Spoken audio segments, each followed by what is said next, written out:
Le Seigneur soit avec vous. Et avec votre esprit. Proclamation de l'Évangile de Jésus-Christ selon saint Matthieu. En ce temps-là, Jésus disait à ses disciples cette parabole. Le royaume des cieux est comparable à 10 jeunes filles invitées à des noces qui prirent leur lampe pour sortir à la rencontre de l'époux.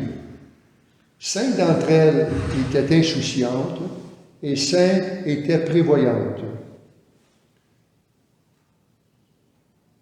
Les insouciantes avaient pris leur lampe sans apporter d'huile, tandis que les prévoyantes avaient pris, avec leur lampe, des flacons d'huile. Comme l'époux tardait, elles s'assoupirent toutes et s'endormirent. Mais au milieu de la nuit, il y eut un cri. Voici l'époux, sortez à sa rencontre. Alors toutes ces jeunes filles se réveillent et se mirent à préparer leurs lampes.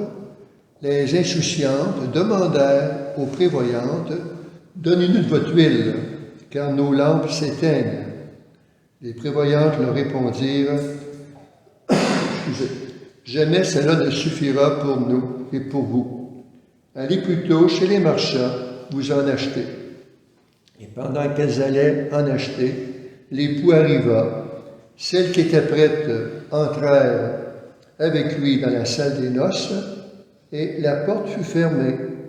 Plus tard, les autres jeunes filles arrivèrent à leur tour et disent, « Seigneur, Seigneur, ouvre-nous. » Il leur répondit, « Amen, Amen, je vous dis, je ne vous connais pas.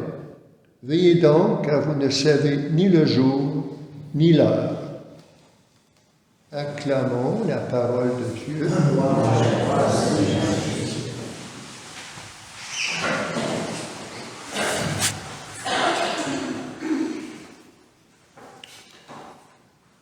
Cette parabole qu'on vient d'entendre, elle s'inscrit dans une série de récits où Jésus veut nous parler du royaume des cieux et du mystère de notre vie.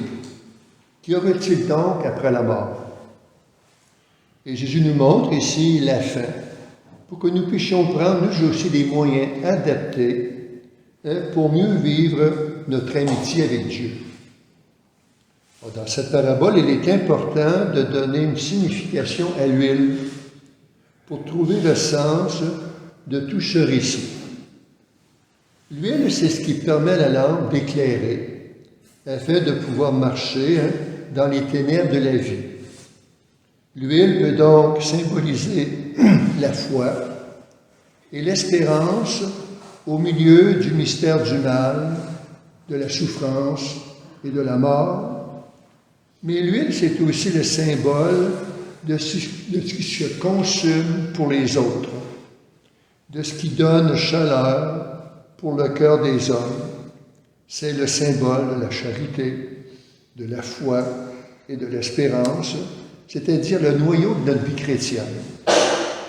Le Christ présente donc aussi 10 vierges, dont 5 sont vraiment insensées, alors que d'autres, les 5 autres, sont prévoyantes.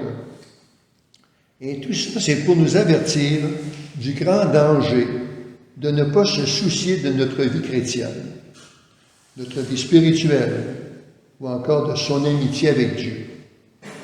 Donc, les insensés pensaient que cette huile était inutile, que leurs propres yeux pourraient suffire pour trouver le chemin. Parfois, au milieu du train-train de la vie quotidienne, l'amitié avec Dieu peut sembler comme cette huile. Alors, elle baisse, et c'est alors qu'on s'éloigne de ce qui pourrait donner sens et lumière à notre vie. On pense combler à force de vacances, de choses matérielles, de relations humaines. Et lorsqu'on voit, par exemple, vient la nuit, l'homme cherche cette huile. Il rencontre des gens qui sont comblés, qui rayonnent de bonheur, mais ce bonheur ne lui permet pas de l'acheter. On s'imagine qu'il pourrait justement aller chez les marchands et que tout le reste pourrait ainsi être comblés. Mais les marchands de bonheur n'existent pas. Alors, que faire? Là, c'est de retrouver, au fond, ces grandes vérités de notre foi qui nous permet de reconnaître que Dieu, qui est amour, nous accompagne toujours et que c'est lui qui peut nous permettre d'entrer dans son mystère d'amour et de charité. Amen.